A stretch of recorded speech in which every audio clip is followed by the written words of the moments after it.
So good morning, October the 30th, 2014. This is CISG114, Section 2, Web Technology and Life. Today is date number 20 into week number 10. So let's get started. First of all, good morning and welcome back to this class. Now, do you remember what we have studied on Monday? Although you did a lot of team-based sharing, but I did share with you a very important context. It's called hacktivisms. Hacktivisms done by the group called Anonymous. And I showed you half of the documentary, which is called We Are Legion, the story of the hacktivists. And through this half documentary, and hopefully you did watch it at home, you learned of a group called Anonymous. They are the hackers. They are also the activists. And when the two combine together, they produce some kind of momentum which shocked the world. And in 2008, they did an action which went against the Scientology group almost around the world. And they become famous. And they call themselves Legion. Today, I would like to follow up with a little bit of this interesting story, but from a different perspective. Normally, it's very important that once you study something, you write down your notes, okay? And you put together your understanding, and you discuss with your fellow students.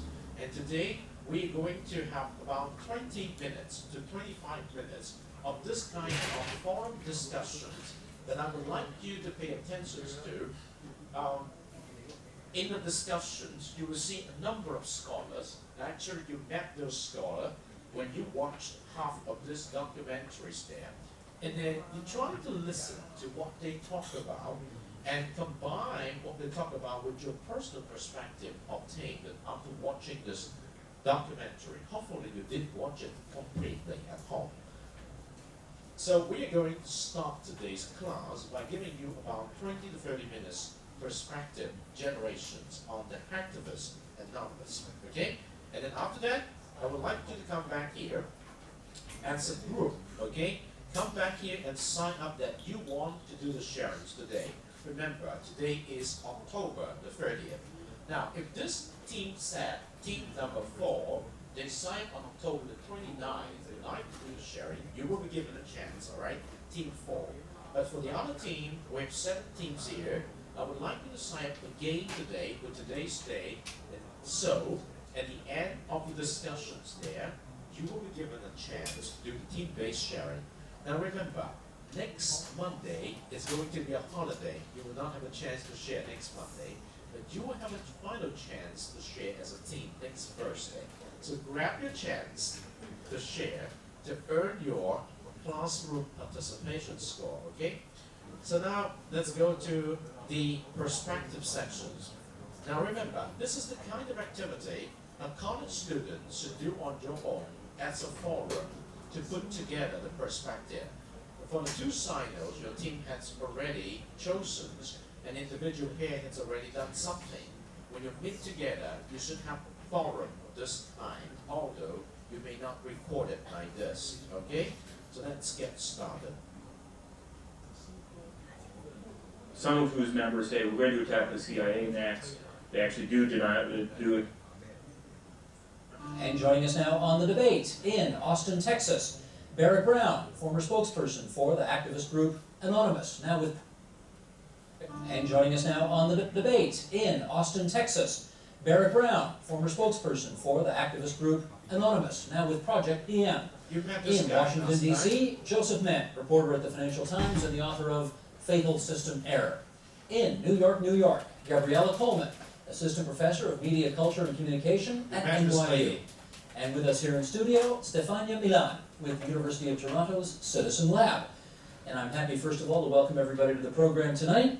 And second of all, I want to just clap at the brain gain we've got going here in Canada. Gabriella, you're moving to McGill University in a few months. We're really glad to hear about that. And Stefania, you've just moved here from Hungary. And you've been here all of 3 weeks, so we're glad about that. You're at U of T now. That's great. Okay, let's start. Joseph, start us out with this. I suspect there are some of our viewers who just need a bit of a crash course in what hacktivism is all about. So give us your best definition, if you would. Yeah, all right. Let's see. Hacktivism is a combination of computer hacking and activism, and it's actually something that dates back, more than a decade, but it was historically a bit more of sort of the prankster variety, and occasionally there'd be hacking for the sake of embarrassing a major company, particularly Microsoft or other big technology companies. People who are really pretty geeky and interested in security would find a gaping security hole. They couldn't convince the maker of the software to fix it, and then they'd embarrass them by walking through it and pilfering out whatever they could get. That's sort of one of the major origins of it.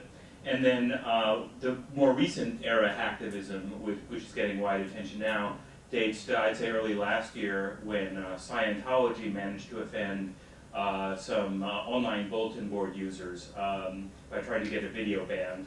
And these people sort of rallied around it, and this is the origins of the modern version of Anonymous, which people have hopefully heard of by now.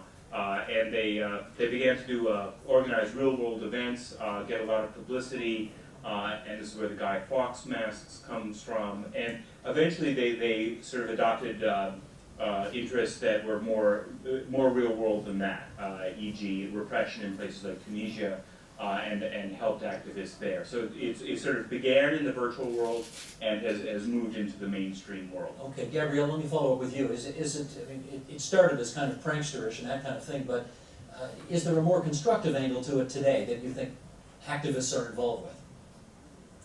Well, when it comes to Anonymous, the term hacktivism on the one hand definitely applies because some of their techniques do relate to questions of sometimes breaking into a computer or using distributed denial of service attack.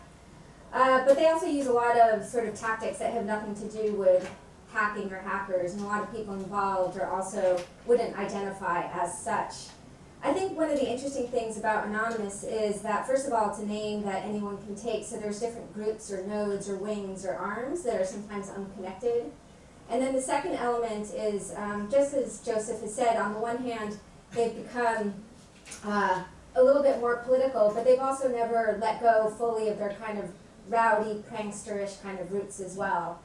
More on Anonymous in a second. Stefania, can you give us a couple of examples, if you would, of the kinds of activities that hacktivists have gotten in trouble for? Yeah, well, these activists are in a way innovative because they bring direct action into cyberspace. But the new element there is cyberspace, in the sense that a lot of the actions that you see online are actually very similar to what you will see offline. For example, sit-ins that become virtual sit-ins, or blockades, in the same way in which you would sit in front of, say, Sony Corporation if you have to protest against some policies of the company.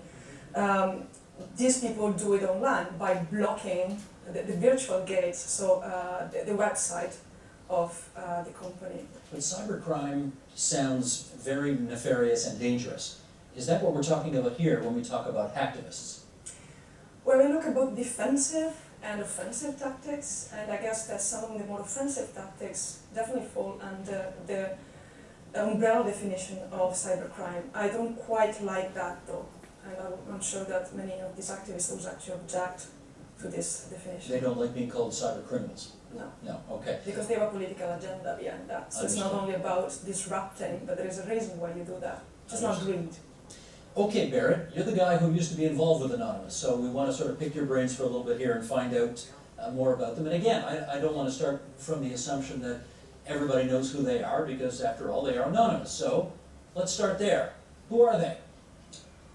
Well, Anonymous, the culture grew out of this very unusual and unique other culture, starting at a message board called 4chan, which gained popularity in 2003, 2004. And then, of course, in early 2008, you had the Scientology campaign, which was really the first activist-oriented action conducted by Anonymous, which had been preceded by a number of occasions in which you see similar techniques, but directed more for fun.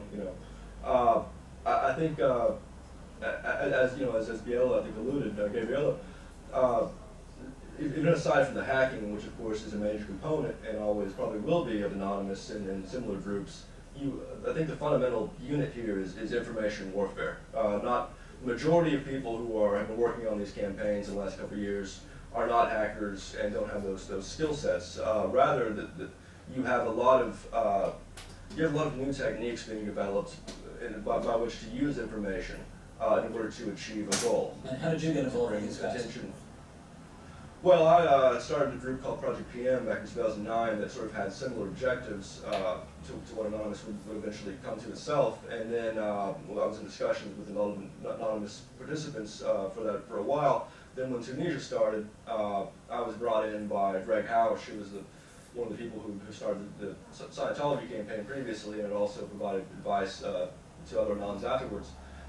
Since this was something I've been talking about, the inevitable conflict between these procedural groups that are using the online world as their environment versus traditional institutions, which in many cases I think are losing their credibility.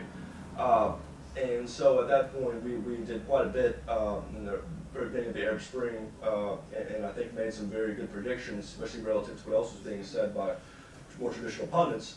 And afterwards, I continued to be involved in the legal defense after the raids began in the U.S. and U.K. And afterwards, and right now what I do is I still collaborate with some anonymous participants within my own group, Project PM, with the goal of acquiring more information and bringing attention to what's called the intelligence contracting industry, which Okay. I'll talk about sure later on. Sure. Joseph, let me follow up with you. How effective do you think all of these techniques have been? Well, in many cases, they've been very effective. I mean, there are some, depending on what you're after. I mean, I think in some ways, politically, if you're looking at it from the traditional lens of political change, Iran was a disaster.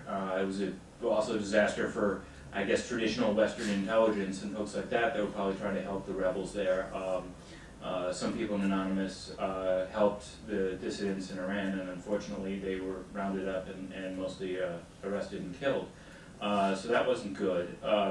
Egypt and Tunisia, I think they've been a part of the process that really helped those revolutions come to power, or at least get rid of the old power.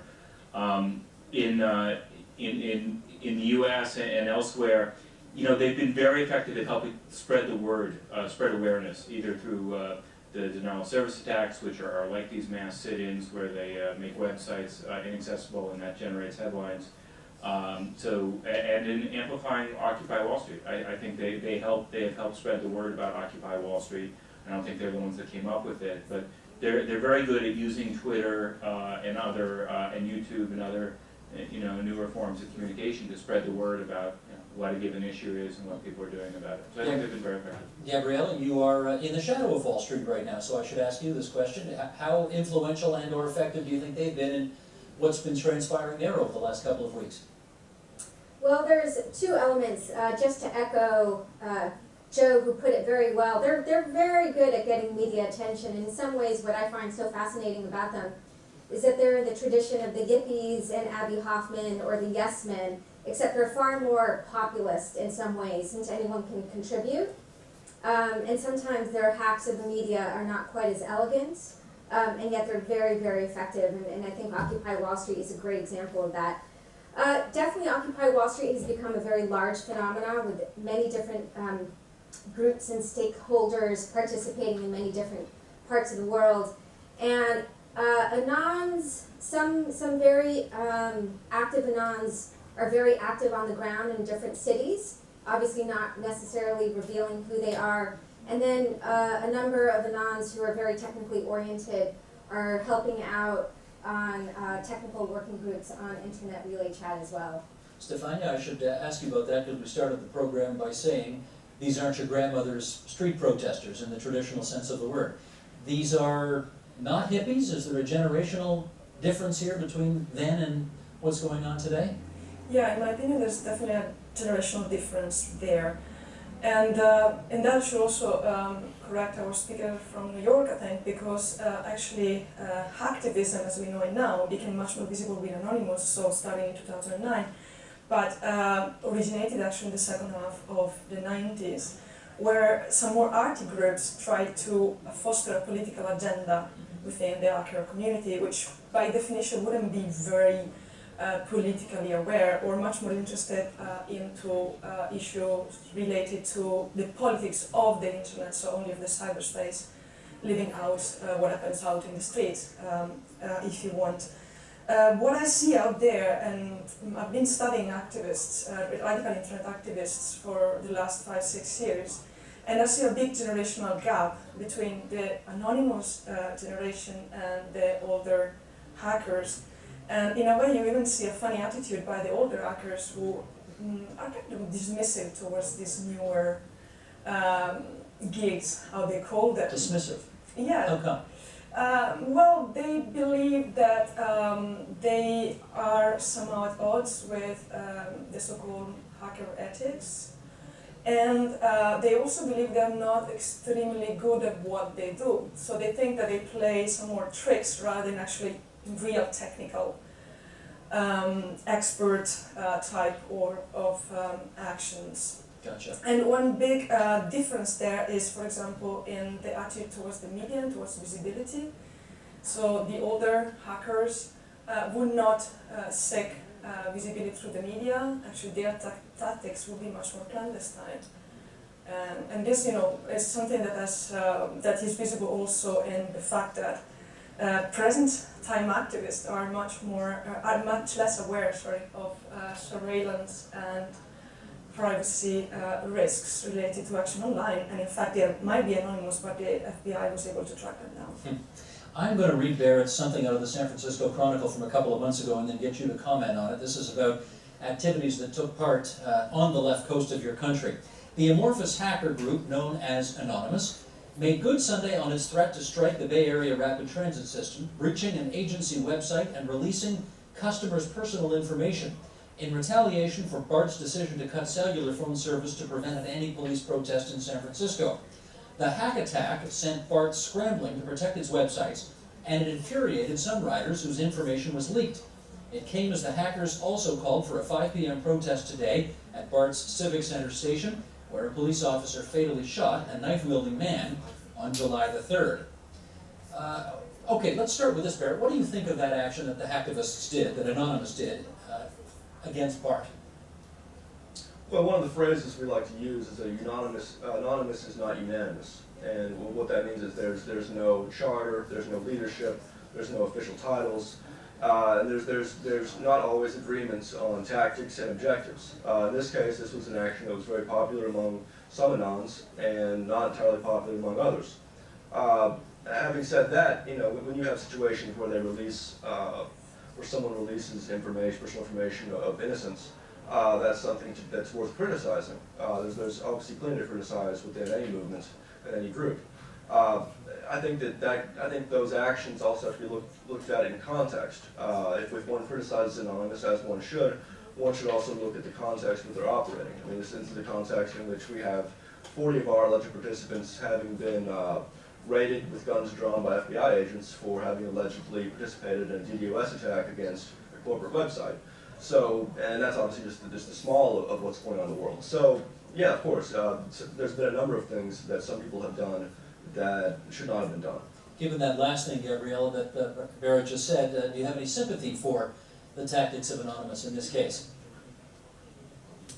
I'm not sure if the question of sympathy is exactly the way I would put it. I mean, I'm an anthropologist who studies Anonymous, so I get in the trenches with Anonymous, right?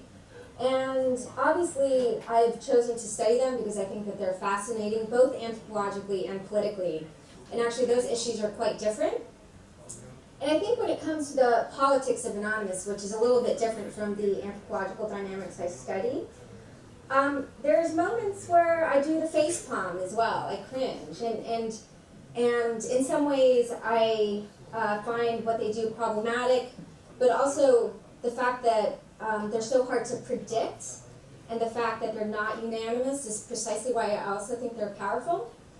And then also, I think when it comes to certain forms of their kind of interventions, it opens a window into kind of larger political questions, which I'm afraid if I go into, I'm gonna talk for a long time, but these are definitely worth addressing, and as a citizen, I can't but help being compelled by some of the questions that Anonymous has put on the table. Well, let me go to Joe on that then.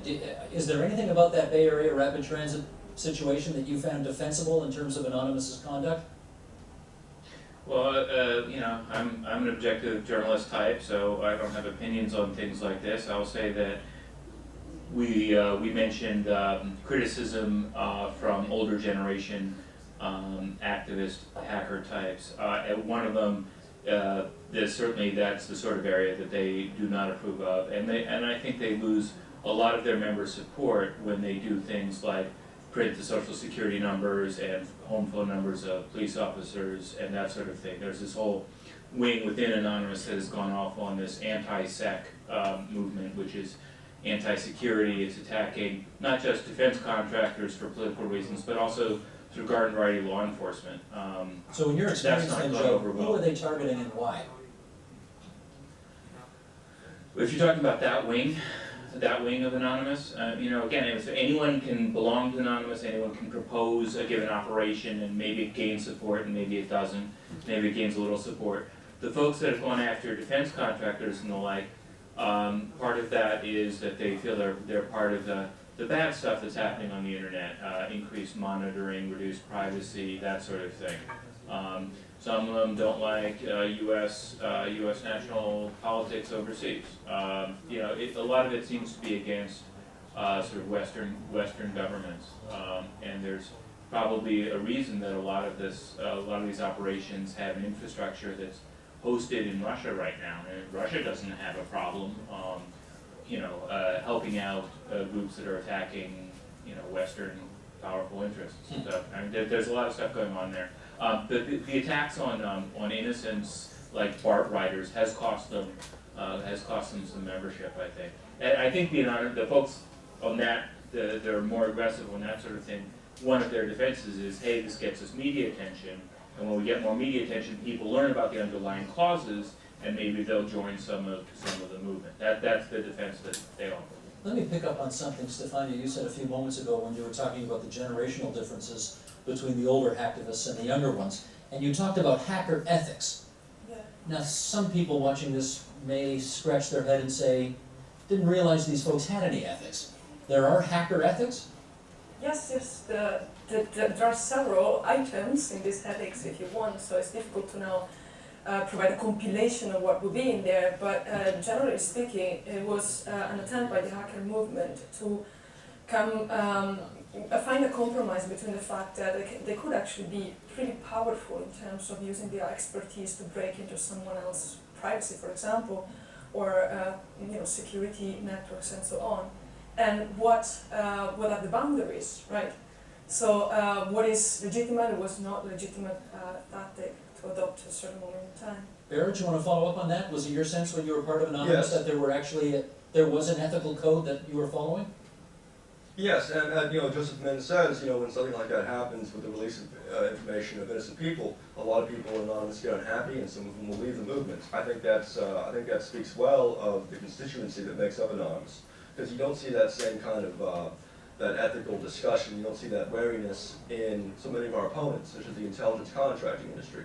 You know, as Joseph Min knows, as a famous incident now in February of this year, Aaron Barr, a CEO of an intelligence contracting firm called HB Gary Federal, came to him and said he had discovered our leadership by infiltrating us, and then Anonymous hacked him the next day, hacked his servers at his company, and took 70,000 emails. And what was discovered immediately was that he and two other companies that are allegedly respectable were planning a number of clandestine and very amoral, very, very dangerous campaigns against activists and against even journalists and WikiLeaks on behalf of corporations. And I've been reading through these emails ever since in an effort to better understand this industry, and I've only seen one occasion in which someone has, in that industry, has stepped up and said, hey, is this wrong? Is this something that we should not be doing? And you know, it is, of course, again, it's important that Anonymous maintain a higher ethical standard than our opponents and than governments do, and then does most of the population of America, the ones that that will support anything done by their country and by the military. So I think it's worth looking at, you know, what Anonymous has done good versus what it's done bad, and then comparing that to those of our opponents in the traditional infrastructure of the world. Gabriella, does it seem to you, we know the official law enforcement authorities would like to have that done, but does it seem to you as if they are policing themselves well enough? Well, it is hard to police anonymous, because anyone can call the name, and yet it's also the case that if you can't get consensus for a campaign, it falls flat on its feet. And in that sense, there is a little bit of kind of coherence and order within Anonymous. I think I'd also like to address this issue about generations and ethics and hackers. Sure. Because in fact, what's interesting about Anonymous is that, you know, they're not all 16, 17, or 18. There's a number who are in their 30s, which for hacking is a little bit of an older generation. And whether it's hacking back in the 80s or hacking today, there's always been different kind of ways of hacking, and hackers are quite sectarian. And so free and open source software is a form of hacking that's quite vibrant today, and yet is quite different from what happens in Anonymous. And so in any one period, I think that there's always been sort of legal hacking and transgressive hacking, back in the 70s, the 80s, 90s, and today. So I'm not so sure Anonymous is about different generations, but there's obviously different moments where transgressive hacking gains a new sort of traction and visibility, and Anonymous certainly brings that to bear today in different ways. And Joseph, how about official law enforcement avenues? Are they getting a handle on any of this? Well, you know, actually, yes, not to the extent that they can arrest all the people that are participating, though they're certainly picking up a large number of people who did nothing more than participate in alleged denial of service attacks, which Barrett referred to as DDoS attacks. DDoS stands for distributed denial of service. But more impressively, the UK police, Scotland Yard, has arrested now what they claim are 3 of the 4 founders of Lulz Security, or Lulzsec, which has done nothing but attack big companies and police and government organizations. And you know, we have nobody's been convicted yet, but they probably, you know, they're if they are correct that they have the right people, that's fairly impressive that they got those top guys. Lulz Security is the same group that attacked HP, Gary Federal, and Aaron Barr, and have done some of the more dramatic attacks. In terms of getting a handle on it, they're spending a lot of time on it. It's a big priority for the FBI, because they've never seen anything like this before, where you have criminals, you know, and part of what they're doing is criminal, whether you agree with the politics or not, who are using this mass medium, these new mass media, to distribute stolen stuff and attract supporters. I mean, it's you would understand if you're on national law enforcement, why you'd be pretty worried about a group, some of whose members say, we're going to attack the CIA next. They actually do a denial of service attack on the CIA's website, and they distribute tools for doing it, and it's you know, merging crime and politics. That's a pretty scary thing if you're law enforcement, so they're trying to understand it. And Barrett, is most of Anonymous in the United States, or do you even know?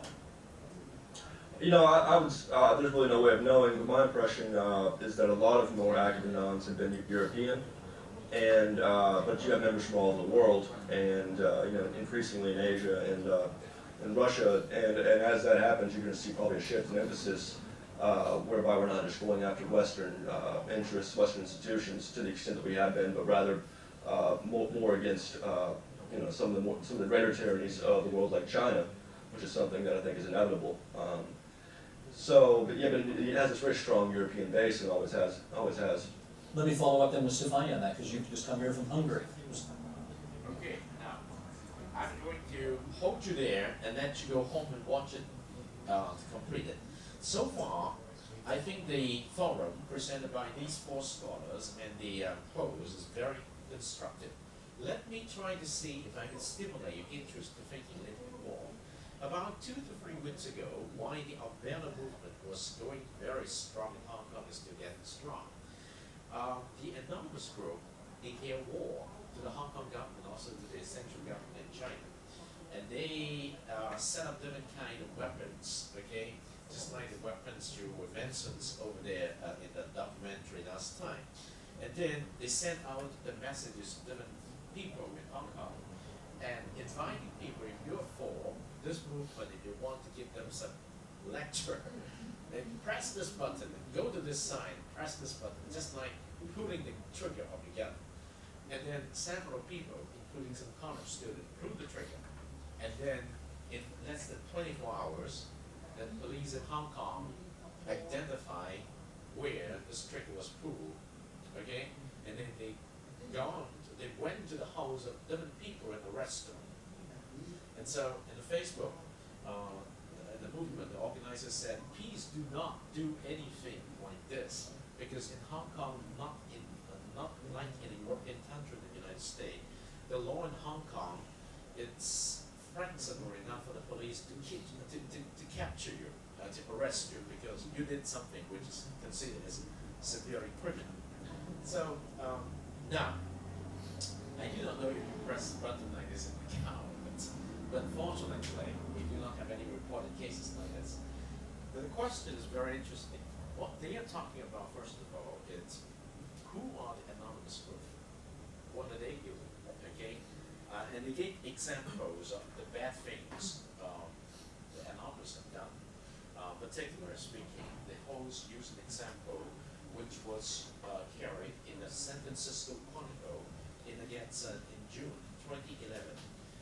One specific group of anonymous did an attack to the bomb company, the Bay Area Rapid Transit System in San Francisco, and they released all the personal information of the users of the system, just like you and I have Octopus card, and we fill in some personal information in order to enjoy that service.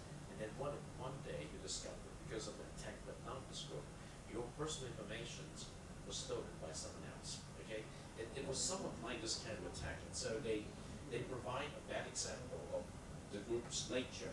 And then they talk about a very interesting thing.